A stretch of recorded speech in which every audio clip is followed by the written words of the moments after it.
Foundation का exams हुआ था, उसके कुछ 20-25 डेज पहले कुछ बच्चे मेरे पास आए and they were saying me कि मैम फेस्टिविटीज थे इसलिए पढ़ाई नहीं हुई, हेल्थ कंसर्न्स, कॉलेज की वजह से पढ़ाई नहीं हुई, अभी तो 25 दिन बचे, अभी तो हार्डली कुछ हो सकता है, जान में एग्जामिनेशन दे देते हैं। मैंने उनको बोला थोड़ा ठहरो बेटा जी, एक सवाल पूछती हूँ, उसके बाद आप डिसीजन ले लेना कि आपको गिव अप करना है या जान में एग्जामिनेशन देना है। The same question I am going to ask you today because that one question changed their results and they were the ones who commented on these videos कि ma'am we cleared by studying in those last 20-25 days. And the question is, चलो बेटा अगर जनवरी examinations के लिए आप seriously 2 महीने पहले से भी पढ़ाई करते सपोज, तो दिन भर में 6-7 आवर्स आप आउटपुट निकालते हैं, अभी आपके पास बचे 25 डेज। अगर मैं आज आपको बोलूं कि सब भूल जाओ, सोशल मीडिया टर्न ऑफ कर दो, फ्रेंड से बात करना बंद कर दो, गर्लफ्रेंड बॉयफ्रेंड को बोल दो कि 1 महीने बाद ही मिलेंगे अपन, सब कुछ भूल के हाइबरनेट हो जाओ, डिसअपियर हो जाओ, तो आपके पास नेसेसरी एक्टिविटीज दिन भर में क्या बच गई? 6-7 hours of sleep, half an hour lunch, half an hour dinner, half an hour breakfast, half an hour नहाना, दैट्स इट। चलो 1 घंटा एक्सरसाइज को भी दे दिया, 8-9-10 घंटे मैक्सिमम बचा हुआ टाइम अगर आप अभी पढ़ाई को यूज करो तो आपके पास बचे कुछ 14-15 आवर्स दिन में। तो बेटा जो बच्चा 2 महीने पहले से पढ़ाई कर रहा है वो दिन भर में 6-7 आवर्स कंसिस्टेंटली दे रहा है, लेकिन अगर आप अभी शुरू कर रहे हो, आपके पास 25 डेज बचे और अगर अभी आप दिन भर में 14-15 आवर्स देते हो, दैट मींस आप एक एक दिन को 2-2 दिन के बराबर यूटिलाइज कर सकते हो। दैट मींस आपके पास 25 डेज नहीं, आपके पास 50 दिन है। अगर ये माइंडसेट आपको मोटिवेट करता है, अगर ये माइंडसेट आपके अंदर वो जोश लेके आ रहा है, तो प्लीज मुझे कमिटमेंट दे दो। Comment in the comment section below, I am going to give my best shot and I am going to make my parents feel proud by studying in these 25 days. ये commitment दे दो। बाकी कैसे क्या करना है पूरा मैं ये वीडियो में आपको बताने वाली हूं और ऐसी बहुत सारे videos guys time to time to motivate you, to give you the guidance. ICS subject specific webinars discuss कर रहा है जहां पे वो लोग सीक्रेट टिप्स बताने वाले हैं कि अपकमिंग एग्जामिनेशंस किस टाइप का एक्सपेक्टेड है, क्या करके आपको 10-15 बोनस मार्क्स मिल सकते हैं हर सब्जेक्ट में। एक वेबिनार 2-2, 3-3 घंटे का होता है। मुझे पता है आप लोग के पास टाइम नहीं है, इसलिए I will sit down, watch those webinars and make the summary and put up on this channel. तो सब्सक्राइब करके रखना और बेल आइकॉन हिट करके रखना। Now let us begin. Number 1 thing here is, आप कंफ्यूज्ड हो, यू डोंट इवन नो कि पढ़ाई किस तरीके से की जाती है। मैम लेक्चर से करे, बुक से करे, वन शॉट से करे, क्या करे समझ में नहीं आता। तो प्लीज बेटा ये जो 25 डेज बचे ना, इसमें we have to be smart with our preparations. तो मुझे ध्यान से सुनो कि पढ़ना कैसे है। सबसे पहले काफी सारे चैप्टर्स ऐसे होते हैं जो क्विक कर सकते हैं अपन, जैसे कि एलएलपी है, नेगोशिएबल इंस्ट्रूमेंट्स है, या तो फिर इंडियन रेगुलेटरी फ्रेमवर्क है लॉ में, अकाउंट्स में अकाउंटिंग प्रोसेस है, थ्योरेटिकल फ्रेमवर्क है। तो जो भी आपको लगता है ये तो ईजी है, ये तो क्विक हो सकता है, तो खुद का टाइम एनर्जी उसमें स्पेंड नहीं करना है। सिंपल है, वन शॉट देख लो, फटाफट से उसको खत्म कर दो। फिर काफी सारे चैप्टर्स ऐसे होते हैं जहां पे आपके कॉन्सेप्ट ही क्लियर नहीं है। अभी जो सीए फाउंडेशन का एग्जामिनेशन है, यहाँ पे कॉन्सेप्चुअल क्लैरिटी तो चाहिए ना, आजकल institute is checking on your concepts, so it's very important conceptual clarity के लिए उस पर्टिकुलर चैप्टर का कॉन्सेप्ट लेक्चर देखो। अभी काफी सारे चैप्टर्स ऐसे होते हैं कि खुद लेके बैठते हो तो टाइम लग जाता है मैम, जैसे कि कॉन्ट्रैक्ट एक्ट है, जैसे कि कोई भी रैंडम आपको जो भी चैप्टर लगता है कि मैम ये चैप्टर मैं उठा के बैठूंगी नेशनल इनकम वगैरह तो मुझे टाइम लगेगा, उस केस में you can watch the marathons. ठीक है, सबसे बेस्ट तो यही रहेगा कि सेल्फ स्टडी करो, that's the most important thing because जब तक वो पेन पेपर लेके प्रैक्टिस नहीं करोगे, we are giving written examinations, practice करो। इतना लेक्चर्स देखने में डूबे हुए हैं एंड देन अपने को समझ में नहीं आता कि इसको लिखते कैसे, इसको प्रेजेंट कैसे करते हैं। तो इट्स वेरी इंपॉर्टेंट कि आप प्रैक्टिस करो with pen and paper. Self study is the most important thing.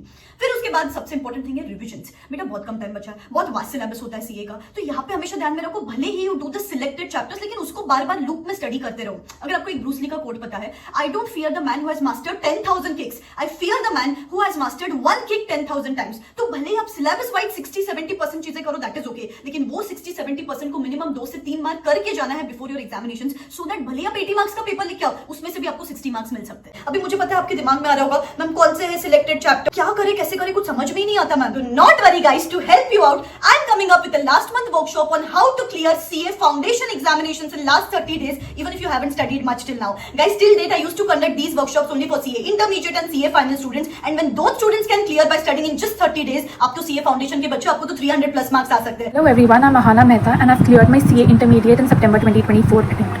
It was majorly possible because of workshop of CA Rucha Sada ma'am. The major highlight about this workshop is that proper targets are provided and ma'am personally looks that everyone properly executes whatever targets are provided.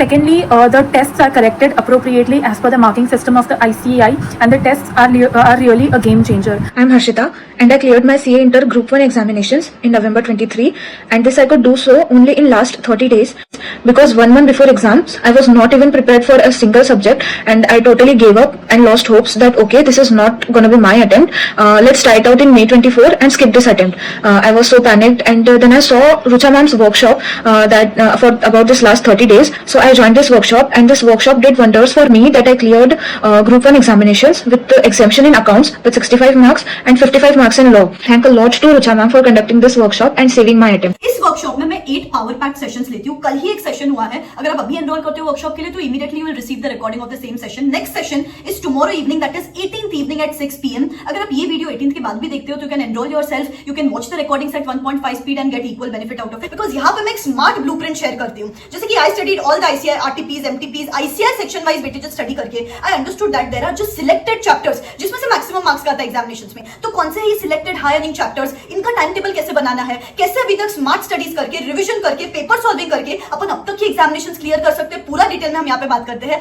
और for the next 24 hours ये workshop 75% early bird discount पे available है. और picture अभी बाकी है मेरे दोस्त. इसके साथ आपको free full syllabus test series भी मिल रही है. यस, हर सब्जेक्ट के 2 full syllabus papers along with evaluation, along with suggested answers, absolutely free of cost. Hurry up, enrol yourself ASAP. Description box में लिंक है. इसके साथ every single day morning you will receive booster audio notes from my side, जिससे you stay pumped up in this last crucial month before the examinations. हर 3 से 4 दिन में मैं live आती हूँ. ये सेशंस आप लाइव फॉर्मेट में भी देख सकते हो, रिकॉर्डेड फॉर्मेट में भी देख सकते हो. पूरा डिटेल में बात करते हैं. आज कौन सा चैप्टर करना है, कल कौन सा चैप्टर करना है, कॉम्बिनेशन ऑफ सब्जेक्ट्स क्या होना चाहिए, अप्रोच क्या होना चाहिए, 1.5 days before examination, do's and don'ts, stress management, how to manage those 3 hours of examinations. Amazing sessions lined up. And the main point is, when you see so many CA foundation students around, when they also haven't studied much till now, and when they are ready to give in their 100%, आपके अंदर भी अलग जोश आ जाता है. बहुत ही limited seats और limited enrolments लेने वाली मैं यहाँ पे. I'll see you then. Next powerful technique for you, especially when you're left with very limited time for the examinations, is refer to the institute study material questions.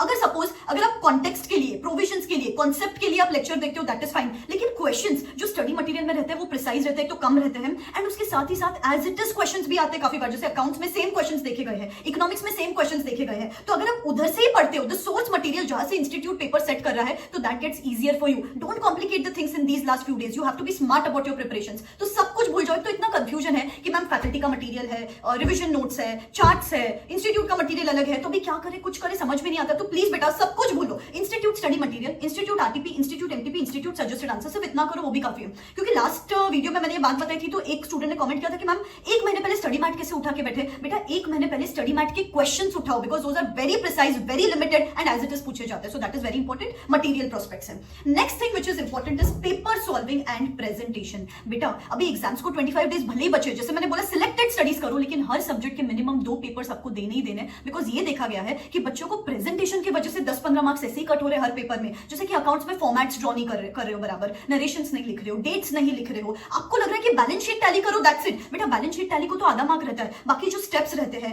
Working notes रहते हैं या फिर notes to accounts रहते हैं, यहाँ पे अपन गुफ up कर रहे हैं. तो दैट इज वेरी इंपॉर्टेंट कि प्रेजेंटेशन पे ध्यान दो. अकाउंट्स में फिर लॉ में लैंग्वेज प्रॉब्लम है, keywords, technical words, knowledge based questions तो आप लिख लेते हो, लेकिन केस बेस्ड जो क्वेश्चंस है वहां पे पहले फैक्ट्स ऑफ द केस लिखना होता है, फिर प्रोविजन लिखना होता है. यहाँ तक भी आप ठीक करते हो, लेकिन फिर उसके बाद you have to correlate the facts with the provision, वो मिसिंग हो जाता है. फिर कंक्लूजन लिखना भी मैंडेटरी होता है, वो मिसिंग हो जाता है. सो it's very important. Section numbers लिखना वगैरह इंपॉर्टेंट नहीं है, but this is very important कि आप प्रॉपर्ली प्रेजेंट तो करो चीजों को, कीवर्ड्स, टेक्निकल वर्ड्स को हाईलाइट तो करो, कंक्लूजन तो लिखो. यहाँ पे एक्स्ट्रा मार्क्स मिलते हैं. तो प्रेजेंटेशन पे ध्यान दो in case of accounts and ये law. And when it comes to maths and economics, accuracy problem है बेटा. यहाँ पे ना बच्चे या तो पेपर खत्म नहीं कर पाते या तो एक्यूरेट आंसर्स नहीं, बिकॉज जो एमसीक्यूज के ऑप्शंस होते हैं मोर और लेस सिमिलर होते हैं, लेकिन अपन फिर सिली मिस्टेक्स कर देते हैं वहां पे. तो practice practice practice, paper solving की प्रैक्टिस करोगे तब कहाँ जाके वो स्पीडीली आप पेपर लिख पाओगे, तब कहाँ जाके वो पेपर खत्म होगा. So it's very important to give minimum 2 papers before your examinations. See guys, very important tips, very practical tips. And उसके साथ ही साथ इट्स वेरी इंपॉर्टेंट कि अभी लास्ट के फ्यू डेज में your mindset should be intact. काफी बार 2 घंटे पढ़ाई की, फिर आपको लगता है यार अभी तो कुछ नहीं होना है, कैसे होगा, क्या होगा. हर 2 घंटे के बाद एक अलार्म लगाओ. And the moment that alarm rings, you have to ask yourself, do I want to be the part of the 20% people who are going to pass, और do I want to be the part of the 80% people who are going to fail? Do I want to be the part of the 20% people who are going to post their success stories on the result day, और do I want to be the part of the 80% students who are going to watch other people's success stories? Do I want to be the part of the 20% people whose parents are going to feel proud of them, or do I want to be the part of the 80% audience whose parents are disappointed from them? आप ये choice आज लो and उस हिसाब से आपकी preparation करनी है आपको. ठीक है, सो लग जाते हैं. Let us give our best shot. ये 5 टेक्निक्स आपको सीए फाउंडेशन पास करा सकती है. बस लेट्स गेट गोइंग. बहुत सारे वीडियो चैनल पे लाइंड अप है, आप पढ़ाई करते रहो. Believe in yourself. This is me signing out. Wish you all the best.